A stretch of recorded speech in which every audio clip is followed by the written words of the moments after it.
Nitin Isua ka Thinlungin ka ngay điều điều Amat suni e ngay poin amoy sok ema Amat suka tanamoy na ropui beloni Nitin na maayin alaw mo'y diw-diw selani Achen bokan siya halo Henry kamajang hiyan Ota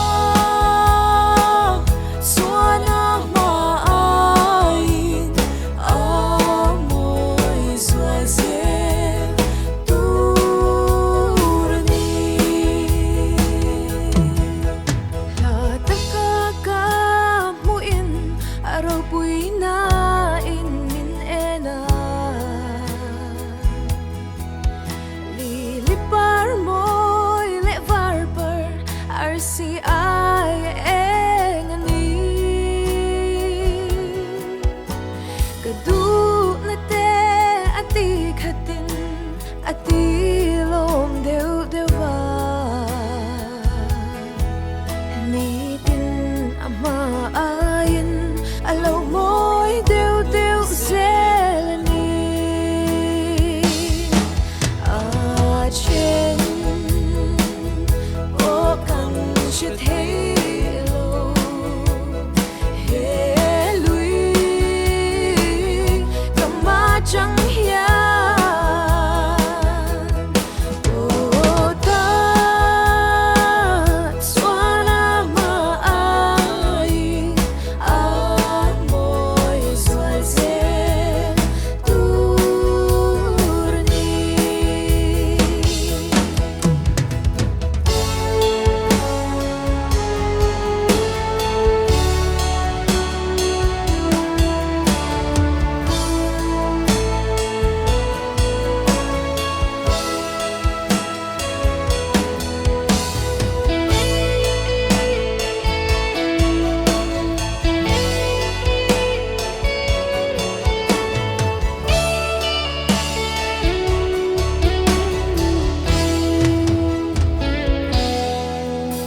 Karel ru a lau zau hunin amwan min tan pui thi Ka she la inama ang chunga min pom thi Krista ka sual zong zong purtu khaka mangai ani Nitin amaayin alaw mo'y dew selani Achen bokan siya halo Helui kamajang hiyan Ota suana maayin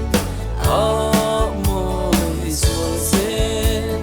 turni Achen